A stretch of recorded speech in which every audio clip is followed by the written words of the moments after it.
Good afternoon 10th class बच्चों। हम लोग संधि प्रकरण पढ़ रहे हैं। तो कल हम लोग संधि में संधि किसे कहते हैं, संधि कितने प्रकार की होती हैं। संधि 3 प्रकार की होती हैं, स्वर संधि, व्यंजन संधि और विसर्ग संधि। और स्वर संधि के कितने भेद होते हैं यह भी हम ओरल बता दिए थे। तो स्वर संधि हम लोग 9th में पढ़ चुके हैं। व्यंजन संधि में भी कितने भेद होते हैं, जैसा कि हम कल बताए थे। इष्टुत्व, इष्टुत्व, जस्व संधि, चरत्व संधि, अनुस्वार संधि और परसवर्ण संधि। तो जिसमें भी हम लोगों को अनुस्वार और परसवर्ण ये 2 संधि व्यंजन संधि की पढ़नी है। तो चलिए हम लोग अनुस्वार संधि पढ़ते हैं। अनुस्वार संधि का सूत्र है मो अनुस्वार। तो यह सूत्रार्थ, सूत्र का क्या अर्थ है पहले हम लोग पढ़ेंगे।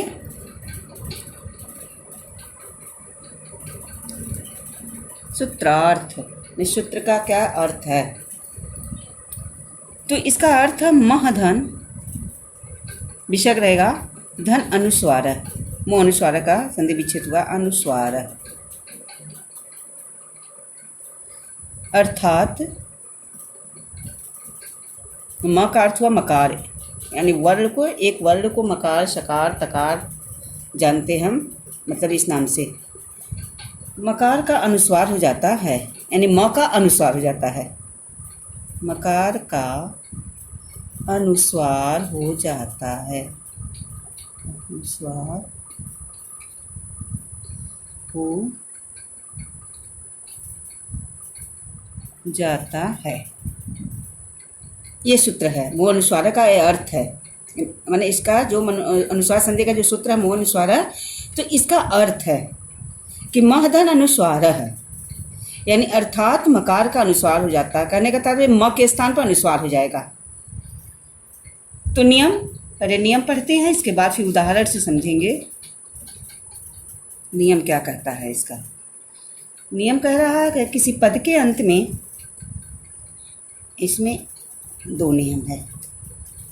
किसी पद के अंत में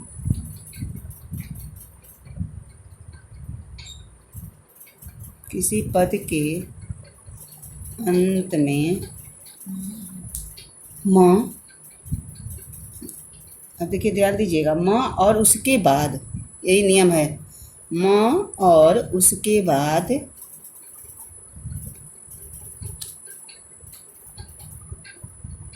उसके बाद कोई व्यंजन वर्ण आता है तो, उसके बाद कोई व्यंजन वर्ण आता है तो,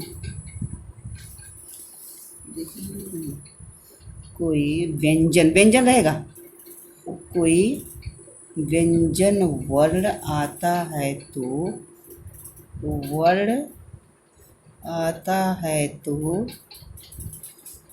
म के स्थान पर, म के स्थान पर क्या हो जाता है, अनुस्वार।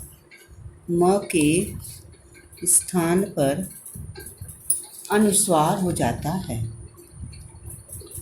अनुस्वार, अनुस्वार का चिन्ह क्या है बच्चों। हम जब अनुस्वार किसे कहते हैं, जब वर्ण कितने प्रकार के होते हैं, तो व्यंजन वर्ण के अंतर्गत आया था। तो अनुस्वार की परिभाषा भी बता चुके हैं। विसर्ग किसे कहते हैं, अनुस्वार किसे कहते हैं, अनुनासिक किसे कहते हैं, ये हम लोग, स्पर्श व्यंजन क्या है और ऊष्म व्यंजन क्या है, अंतस्थ व्यंजन क्या है, संयुक्त व्यंजन क्या है, इसको हम लोग पढ़ चुके हैं जब व्यंजन पढ़ रहे थे, स्वर और व्यंजन। तो इसका चिन्ह होता है, यही इसका चिन्ह है, हो जाता है।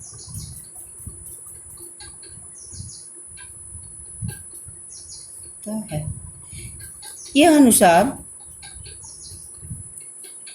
अनुस्वार म से पहले, म से पहले बेटा फेयर कॉपी बना लीजिएगा, उसको लिखते रहिए। म से पहले वर्ण पर लगाया जाता है, बल्कि इसका फोटो भी भेज दिया करेंगे। पहले वर्ण पर लगाया जाता है,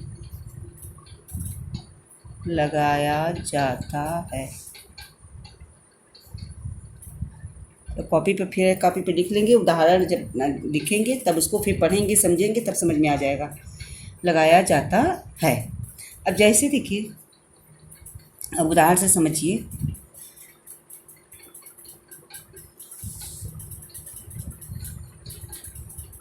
जैसे है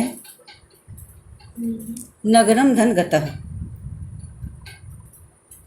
नगरम म रहेगा, नगरम धन गतः। अभी हम आपको बता रहे हैं, समझा रहे हैं कि देखिए क्या पर जो नियम परिभाषा जो कह रहा है वो उसके अनुसार है। त्वम धन चलसी, त्वम धन चलसी। हरिम धन वंदे, हरिम धन वंदे बहुत पूछता है। हरिम धन वंदे। अहम धन गच्छामि, अहम धन गच्छामि।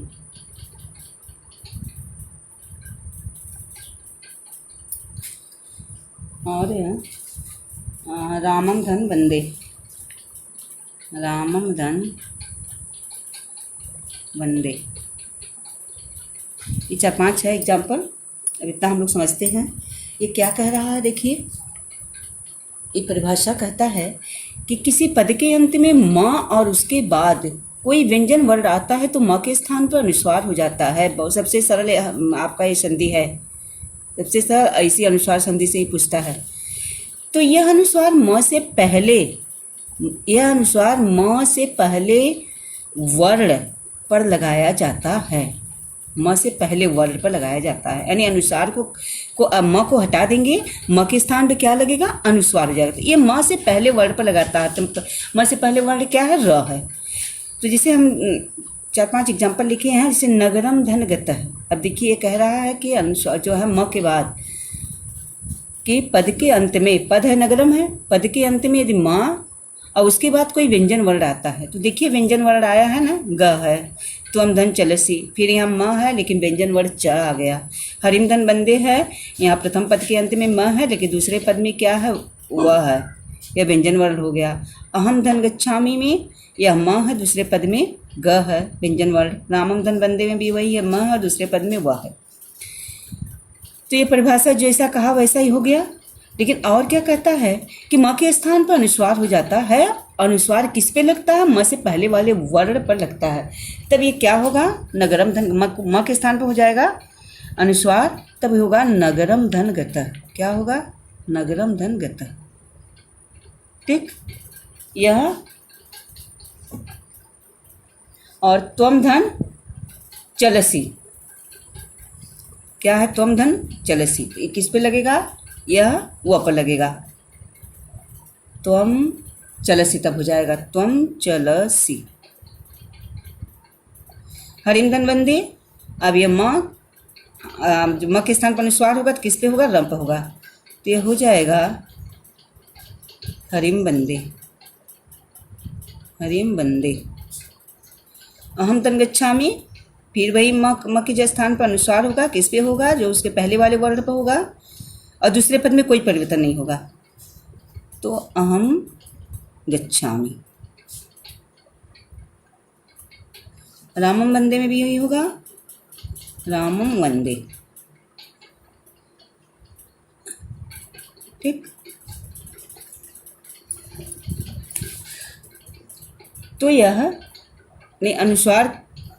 अब इसको और समझने के लिए ऐसे भी लिख सकते हैं कि म धन ग किस में हुआ है, किसके साथ मिला है, म धन ग, यानी म धन ग बराबर क्या हुआ है, अनुस्वार। फिर इसी तरह से म धन च, म धन च बराबर क्या हुआ है, अनुस्वार। हरिम धन बंदे में भी हुई है, म धन व, म धन व तो हलंत वर्ण रहेगा, वह बराबर क्या हुआ, अनुस्वार। फिर म धन ग बराबर क्या हुआ है, अनुस्वार। फिर वही है म धन व, इतना करना नहीं है, बस समझने के लिए बता रहे हैं, और बराबर अनुस्वार। इस परिवर्तन इसी में हुआ है। तो ये रहा हम लोगों का अनुस्वार संधि। हमें जहाँ तक है कि आप लोग समझ गए होंगे अनुस्वार संधि बहुत आसानी से, कुछ इसमें करना नहीं है। बस या तो पूछेगा कि संधि विच्छेद करते हुए संधि करने के लिए पूछेगा, और पूछेगा कौन सी संधि होती है। संधि विच्छेद रहेगा और कहेगा कि संधि करते हुए संधि का नाम बताइए। तो नगरम तनगता यही है, ऐसे ही नियम रहेगा। और यदि पूछता है कि हरिम वंदे अहम गच्छामि रामम वंदे त्वं चलसि नगरम गतः का संधि विच्छेद करते हुए संधि का नाम बताइए, तब आप ध्यान दीजिएगा कि अनुस्वार है, सब पे अनुस्वार है। अनुस्वार है तो निश्चित ये अनुस्वार संधि है। क्या है? अनुस्वार संधि निश्चित है। तो वही अनुस्वार संधि का फार्मूला अपनाएंगे कि क्या है मुँह अनुस्वार है, अर्थात यानी म का अनुस्वार हो जाता है किसी पद के अंत में, फिर वही कहेंगे किसी पद के अंत में म, और उसके बाद यदि व्यंजन वर्ण आता है तो म के स्थान पर अनुस्वार हो जाता है, तब इसी में वही नगरम धनगतः करेंगे। तब इसका ये जो अनुस्वार है तो यह म में बदल जाएगा। नगरम धनगतः त्वम धन चलसि हरिम धन वंदे अहम तम गच्छामि रामम धन वंदे। यदि संधि विच्छेद है और संधि करते हुए संधि का नाम पूछ रहा है, तब ये नियम है। ठीक है। अब एक संधि हम लोग को और पढ़ना है।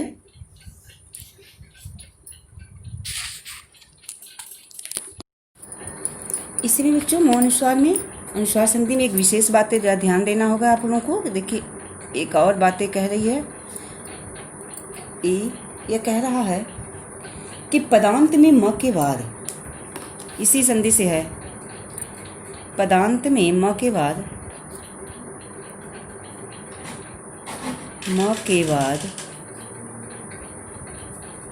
अभी तो कह रहा था व्यंजन वर्ण आने पर, यदि म के बाद स्वर आने पर, स्वर, ऐसा नहीं कि व्यंजन कभी कभी स्वर भी आ जाता है, तो स्वर आने पर क्या नियम है? स्वर आने पर, तो स्वर आने पर क्या नहीं होता है? म का अनुस्वार नहीं होता है। आने पर म का अनुस्वार नहीं होता है।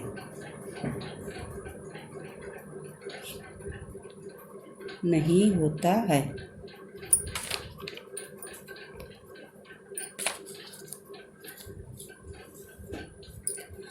स्वर नहीं होता है। क्या होता है तब? देखिए उदाहरण से, नहीं होता है वरन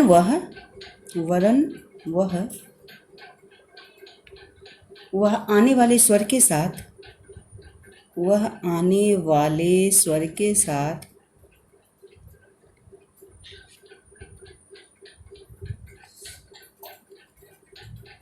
स्वर के साथ मिल जाता है।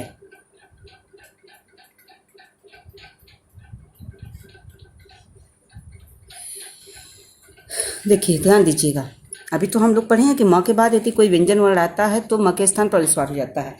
और एक विशेष बात है कि बहुत कम पूछता है इस तरह का कि पदांत में म के बाद स्वर आने पर, यदि पदांत में म के बाद मतलब पद के अंत में म के बाद स्वर आने पर म का अनुस्वार नहीं होता, म का अनुस्वार नहीं होगा, वरन वह आने वाले स्वर के साथ मिल जाता है। अब जैसे कैसे है?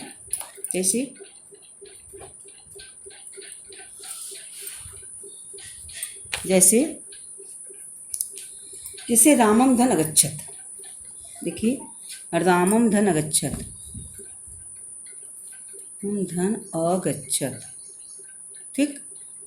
अभी कह रहा है कि हम म के स्थान पर अनुस्वार नहीं होते, बल्कि आने वाले स्वर के साथ हम मिल जाते हैं। कैसे मिल जाते थे? कौन सा शब्द बनेगा? रामम गच्छत हो जाएगा।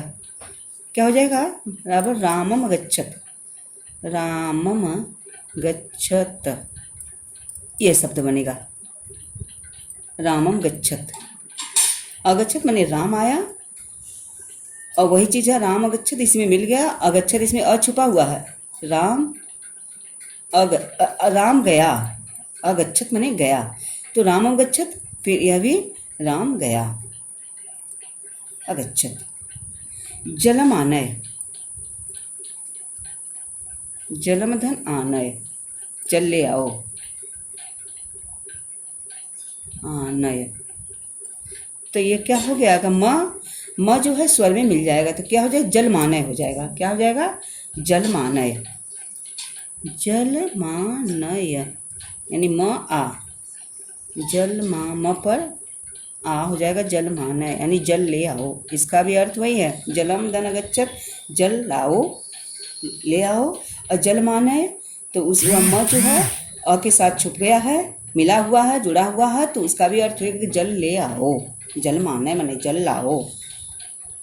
यह एक है अनुस्वार संधि में एक विशेष बातें है कि जब पद के अंत में म है, म के बाद कोई व्यंजन वर्ण आता है तो म के स्थान पर अनुस्वार हो जाता है। और दूसरी बात क्या कहा जा रहा है कि यदि पदांत में, पद के अंत में म के बाद कोई स्वर आता है, स्वर के आने पर म का अनुस्वार नहीं होता है, बल्कि वह आने वाले स्वर के साथ मिल जाता है। तो ये बस ध्यान देना है कि व्यंजन है तो अनुस्वार हो जाएगा। यदि स्वर है तो वह स्वर के साथ, वह म स्वर के साथ मिल जाएगा। ये अनुस्वार संधि है। अब आगे हम लोग पढ़ेंगे, कौन सी संधि पढ़ेंगे, पर सवर्ण संधि। तो पर सवर्ण संधि क्या कहता है बच्चों, पर सवर्ण संधि दूसरी संधि है, पर सवर्ण संधि। इसमें पर सवर्ण संधि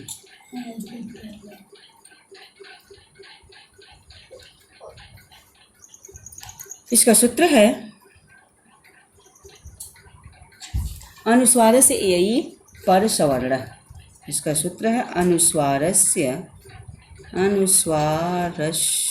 ययि पर सवर्ण, यही पर सवर्ण, पर सवर्ण उसके समान वर्ण, उसी के समान वर्ण। अब क्या है उसी के समान वर्ण, अनुस्वार से यही पर सवर्ण कि अनुस्वार के समान जो दूसरा वर्ण होता है। अब जब हम इसका नियम पढ़ेंगे तो ये नियम क्या कहता है बच्चों, ये नियम कह रहा है कि यदि किसी पद के मध्य में स्थित, यदि किसी पद के मध्य में स्थित अनुस्वार के बाद, ध्यान दीजिएगा, यदि किसी पद के मध्य में स्थित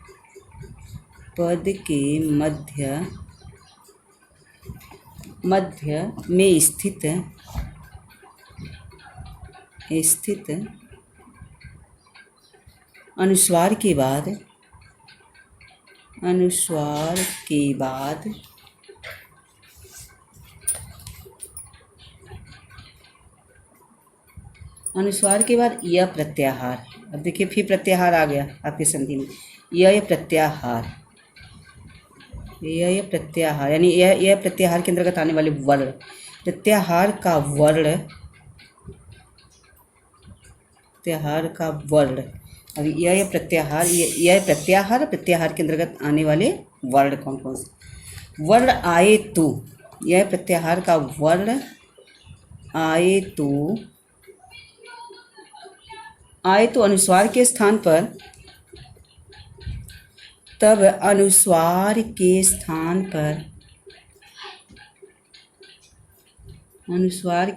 पर सदैव उस वर्ण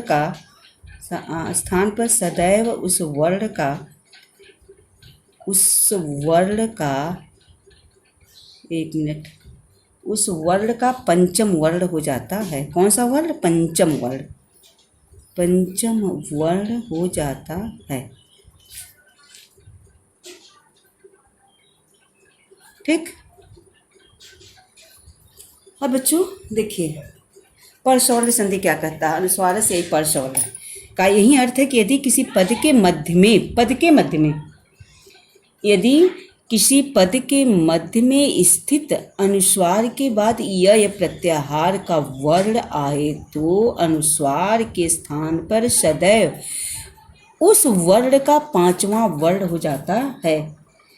जो अनुस्वार के स्थान पर उस वर्ण का पांचवा वर्ण हो जाता है। अब कैसे होता है यह प्रत्याहार का वर्ण, देखिए अब उदाहरण से हम लोग देखते हैं, समझते हैं क्या है।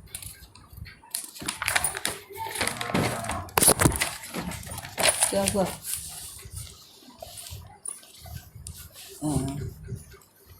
अब देखिए बच्चों, जैसे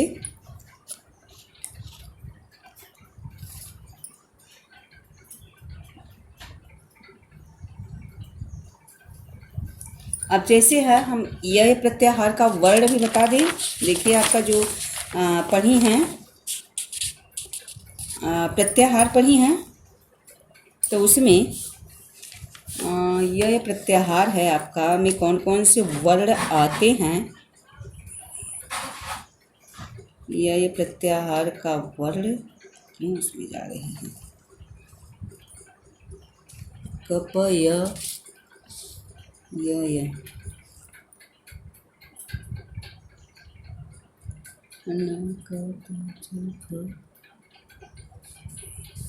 एक मिनट बच्चों बता रहे हैं। देखिए हम आप लोग इसे लिखा हुआ दिखा दें तब समझ में आएगा। यह प्रत्याहार के अंतर्गत आने वाले वर्ण जो होते हैं वह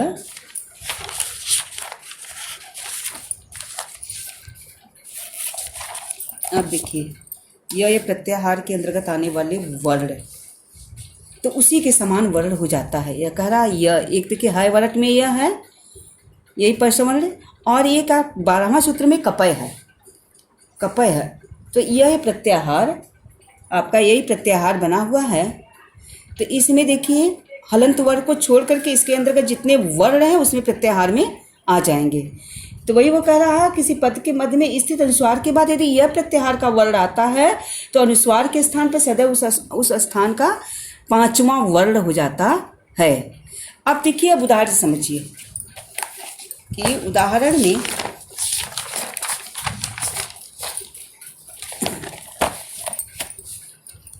अब जैसे है देखिए सामधन तह, ठीक है, धन तह। अभी क्या बनेगा कि यह त वर्ण का 5वां वर्ण कौन सा होगा, अनुस्वार उसी के समान वर्ण। इसका अनुस्वार को हम न और म का उच्चारण करते हैं ना, न और म का उच्चारण जब अनुस्वार संधि पढ़ रहे तो न और म का इसका उच्चारण करते हैं। तो त वर्ण का 5वां वर्ण उसी के समान यह 5वां वर्ण हो जाता है। क्या कह रहा है कि अनुस्वार के स्थान पर सदैव उस वर्ग का 5वां वर्ण हो जाता है। यदि किसी पद यह इसका परिभाषा कहता है कि यदि किसी पद के मध्य में स्थित अनुस्वार के बाद यह प्रत्याहार का वर्ण आता है, ये सब यह प्रत्याहार के वर्ण, अनुस्वार के बाद यदि यह प्रत्याहार का वर्ण आता है, ये सब यह प्रत्याहार में आते हैं वर्ण। जितने भी वर्ण आएंगे त क त च फ, तो सब यह प्रत्याहार के वर्ण। तो उसी ये दूसरे पद का जो वर्ण रहेगा उस वर्ग का 5वां वर्ण हो जाएगा। तब उसके अनुसार ये क्या बनेगा बच्चों, अनुस्वार के स्थान पे क्या बन जाएगा, त थ द ध न, माने अनुस्वार के स्थान पे यह न बनेगा, क्या होगा, शांतः, यह शब्द बनेगा। जैसे अंग धन कितः, क्या है, अंग धन कितः, तो ये क्या बनेगा। अब देखिए क का 5वां वर्ग क्या होगा, क ख ग अंग। तब हम इसको कैसे लिखेंगे बेटा, अंकितः, अंग लिखेंगे, अंकितः, यह शब्द लिखेंगे। ये कह रहा है ना कि किसी पद के मध्य में स्थित, पद के मध्य में स्थित अनुस्वार के बाद यदि जो भी वर्ग आता है या प्रत्याहार का जो वर्ण होता है उस वर्ग का 5वां वर्ण हो जाता है। इसे समधन्ति, समधन्ति, इसका उच्चारण हम शन न का और म का दोनों का करते हैं, ठीक है। जैसे कंस, बंस, कंत, रामम, इसे रहता ना अभी रामम, इसको क्या पढ़ेंगे, रामम पढ़ते हैं। इसको क्या पढ़ेंगे, वंश पढ़ते हैं। यानी अनुसार का म से म का भी उच्चारण होता है, न का भी उच्चारण होता है, न म का उच्चारण होता है। तो यह धनती, तो ये क्या बनेगा बताइए आप लोग बताइए, त का 5वां वर्ण क्या बनेगा, तब यह संति, क्या बनेगा, संति। अंगधन चितः, अंगधन चितः, तो क्या बन जाएगा, अंचित। च का 5वां वर्ण क्या होता है, च छ ज ई है, तो ये हो जाएगा अंचित। इसको हम कैसे लिखेंगे, आधा और चितः, अंचितः, ठीक है। और देख लो, गम धनता, ये दोनों संधि आपका बहुत सरल है। गम धनता बराबर क्या हो जाएगा, गंता बनेगा, त का न, तक तवर का पांचवा वर्ड गंता,